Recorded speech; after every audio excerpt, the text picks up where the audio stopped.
actually নমাই আছোঁ আমি নমাই পেলাই তেখেতক আমি MRI এটা কৰাই ল'ম গোটেই স্পাইনেল কৰ্ডৰ মানে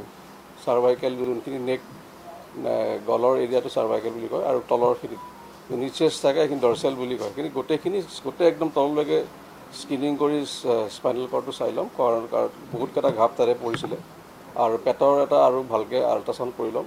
আৰু যদি তাতে একো নাথাকে তেতিয়াহ'লে আমি ক'ম যে তেওঁ সম্পূৰ্ণ বিপদমুক্ত হ'ব আবেলিলৈকে গম পাব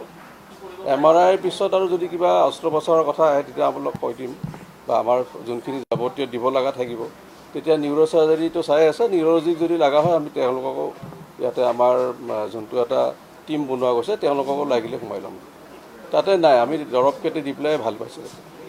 নাই তাতে ৰিপিট আমি গোটেইবিলাক ৰিপিট কৰা যাব চব ৰিপিট তেওঁৰ লগত নিউৰ' চাৰ্জাৰী চাইকেট্ৰি জেনেৰেল চাৰ্জাৰী আৰু আমাৰ মেডিচিন গোটেইখিনি আছে তাত আৰু নিউৰলজি লগা হ'লে আমি লৈ ল'ম আৰু ক্ৰিটিকেল কেয়াৰটোৱে একচুৱেলি গোটেইখিনি চাই থাকে এনাস্থেচিয়া এণ্ড ক্ৰিটিকেল কেয়াৰৰ আণ্ডাৰতে GICU য'টা ICUত থাকে সেই তেওঁলোকে গোটেইখিনি মানে মাষ্টাৰ কণ্ট্ৰলটো কৰে যাকে যাকে লাগে মাতি থাকে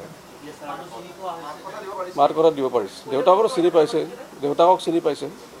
আৰু আমাৰ লগত আমি যোনখিনি ক'ব লগা সেইখিনিয়ে পাতিছোঁ আৰু যোৱাকালি আমি খাবও দিছিলোঁ তেওঁ ধৰক অলপমান আহাৰ ৰাতিলৈকে অলপমান খিচিৰি ভাত খাইছিলে পানীও দিয়া গৈছে আজি যিহেতু আমি তেখেতক কিছুমান পৰীক্ষা কৰিম পৰীক্ষা কৰিলে সাধাৰণতে খালী পেটে থাকিব লাগে সেইকাৰণে আজি দিয়া নাই পিছত আকৌ সেইবিলাক আৰম্ভ কৰা যাব এতিয়া আহিছে কিন্তু বেছি সোনকাল হ'ব এইখিনি ক'বলৈ কাৰণ তেওঁৰ যোনটো ট্ৰমা অৰ্থাৎ যোনটো তেওঁ মানে দুখ পালে এটাতো শাৰীৰিক দুখ পালে সেইখিনি আমি ট্ৰিটমেণ্ট কৰিলোঁ কিন্তু মানসিক যোনটো দিশ আছে সেইখিনিৰ কাৰণে তেওঁৰ অলপমান সময় লাগিব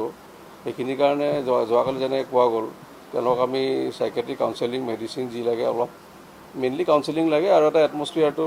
ঘৰৰ পৰিৱেশটো বা এই জেগাখিনি পৰিৱেশটো ভাল হ'ব লাগিব তেতিয়াহ'লে নিজে নিজে ঠিক হয় কিন্তু এটা চেল্ফ কনফিডেন্সটো তেতিয়া বাঢ়ি যায় বেছিকৈ আমি আৰু দুটা প্লেন কৰিছোঁ এতিয়া ধৰক 9.4 10.4 মানলৈ উঠিলে আমি বাকীখিনি আৰু দৰবত লৈ যাম ইমান বেছিকৈ ব্লাড দি থাকিলেও দিগদাৰী হয় এনেই 7 দিনমান ধৰি লৈছোঁ আমি আমাৰ ফালৰ পৰা তেতিয়ালৈকে যদি ঠিকে থাকে আমি ঘৰত যাব দিব পাৰোঁ